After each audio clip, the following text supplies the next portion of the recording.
Even now Finn was begging for Genevieve's release as she was led away. And still, Taryn felt nothing. It was as if something had thrown a cloak over her senses. The most beautiful, wonderful person in her life, the boy who'd held out a hand to her, who had pushed her into becoming the woman she was today, how could she go on without him if? Grief threatened to swallow her up and she squeezed her eyes shut again. Forced herself to breathe slowly, in and out. She couldn't think the worst. She had to cling to hope that Cliff was alive. Even if he was injured or captured and she just hadn't seen him yet. She would keep hoping until it was proven otherwise. And besides, she wasn't entirely alone. She had someone very real to stay for. She wouldn't give up now. Not when her baby needed her. The thoughts reminded her of Adriana and a whole new layer of grief rose in her chest. Adriana. Evan, gone. All right, you lot, show's over. A broad-shouldered berserker said in a rumbling voice. His dark beard was near black in the darkness and he wore a lazy smirk above his heavily armored chest. He nodded to his men, who began to push the Burkians back down the street. Back. That includes you, miss. Or does a pretty thing like you wish to stay, despite your condition? Taryn flinched out of her thoughts and scurried back, ducking her head to avoid his eyes. She moved as quickly as she could to follow the Burkians, but they'd been separated by the moving crowd now. On her heels, she could hear the heavy tread of the soldier. Panic began to set her blood on simmer. What if she should become separated from them? What if she couldn't find her way back to the house she was supposed to go? Gods, why hadn't she paid better attention? A hot, heavy hand fell on her shoulder and shoved. She cried out as she pitched forward. The ground rose up faster than she could process and she readied herself for the pain, knowing there wasn't enough time to twist and protect the baby. A warm body collided with hers, taking the brunt of her fall in the chest. A heavy grunt sounded in her ear as she screeched to a halt. One arm was wrapped firmly around her waist, but the other was resting protectively against her belly beneath her hand. Easy, miss. No nasty falls today. Taryn froze and raised her face, eyes wide. A pair of familiar grey eyes flashed in the darkness beneath a black hood, his lower face obscured by a leather mask. Sure. Cliff whispered under his breath and then eased her up. He released her and stepped away as if he didn't know her. Ease up on the pregnant women, Roscoe. It's more trouble to clean up than it's worth. Taryn flinched in shock. Roscoe had frozen on the spot. Who are you? Cliff turned an icy expression on the man. Do you know the names of everyone in Brandine's employ? No. Then I suppose my name is irrelevant. Roscoe scowled, his eyes flicking down Cliff's outfit.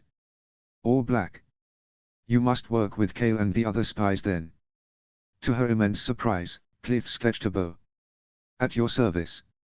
Well, go spy on something then. I was watching you, as instructed. Cliff said nonplussed. Roscoe blinked. What? Why? Now Cliff sounded amused and his grey eyes twinkled. I gather information, don't I? The spies report directly to Brandine, so one could infer from there that any mishaps in the street would reach his ears at some point. Why should he care what happens to a little Burkian SL? Because it's an awful lot of hassle to clean up a mess like an untimely birth in the street. The chief has more important things on his mind than to have to delegate that sort of nonsense. Best to just prevent it from happening altogether. Roscoe huffed in irritation. Fine then, if you're so bothered. She's your responsibility. And he marched off in a huff, muttering to himself. Taryn's heart was thundering. How? Not here. Cliff whispered, not looking at her. Walk away as quickly as you can as if you're afraid of me. Obeying, she ducked her head and hastened in the opposite direction. She wrapped the heavy coat tightly around her chest and belly. The warmth was comforting and yet her confusion and shock were like a wild beast in her chest. Cliff was alive. Suddenly she wanted to spin around and weep with joy, grab him by the shirt and throttle him and hug him and kiss him. But she forced herself to keep moving, to keep looking worried and upset. It wasn't difficult. She felt very much alone as she moved up the long street, despite the soldiers moving to and fro. No one paid her any mind, but it would be a matter of time before someone did. She wasn't supposed to be wandering the street alone and it would look suspicious. Genuinely trying to remember where to go, she looked at all the houses around her and turned down a darker side street. She was inclined to believe she was meant to be on the 8th house down, but she'd been in such a haze. A pair of swift steps echoed behind her and she only barely stifled a yelp as Cliff entered the dark alleyway behind her, sliding an arm around her waist and pushing her forward. "We only have a minute." "Which house?" "No, wait. Stop." Taryn dug in her heels and dragged him sideways. They stopped in a nearly black narrow aisle between houses. There wasn't a lot of space to move, but it was enough to block out the torchlight stretching down the busy street. But she didn't care about any of that as she reached up and yanked down his mask. "Cliff." Without warning he clutched her to him in a hug. She clung to him like her life depended on it. Suddenly all the emotions that had been buried burst from her chest. I thought you were gone, and nobody could find you." "I know, I'm so sorry," Cliff whispered, pulling back close enough to inspect her face. "Are you hurt?" "No." Taryn took a deep gulp of breath. "I had to leave the house in the siege. The neighbor's house was on fire. I was put in a group of people, but no one's hurt me." "But Cliff, what happened? Where have you been?" "Taryn, listen to me. We don't have a lot of time. I can't explain everything right now," Cliff said in a rush. Even as he said it he kept glancing around as if expecting someone else to drop in at any time. "Roscoe bought my story, but if he brings it up to the other spies, I'm toast. I still have things to do." "What things? What are you talking about?" Taryn asked, bewildered. Cliff set his hands on her shoulders. "Adriana's alive." "What?" "We have a plan but we have to stay hidden. I'm already putting the plan in jeopardy by leaving her to save you from Roscoe, but she needs me. I have to get you back to where you're supposed to be and go." "No," Taryn said sharply, anger quickly replacing her confusion. "I want to come with you." "Out of the question." "I can help." "Taryn," God's Cliff huffed and abruptly rubbed his face. "Sweetheart, I don't have time. I cannot protect you and the baby and Adriana. Not if we want to save everyone." And it was the loathing in his voice that made her pause. He had to choose. He didn't like it or want to, but he had to make a decision. And this was the best he could come up with to keep her alive. "Don't leave me behind like this," Taryn whispered. "Tell me what to do, I'll do it. I want you to live." Cliff whispered, cupping her face gently in his palms. He swiped away the tears that slipped down her face. "I already can't ever forgive myself for leaving you before, but I will not be the one who gets you or our baby killed. I can't do that." "And what happens if the plan fails and you die? How suspicious would it be if you just came back with me?"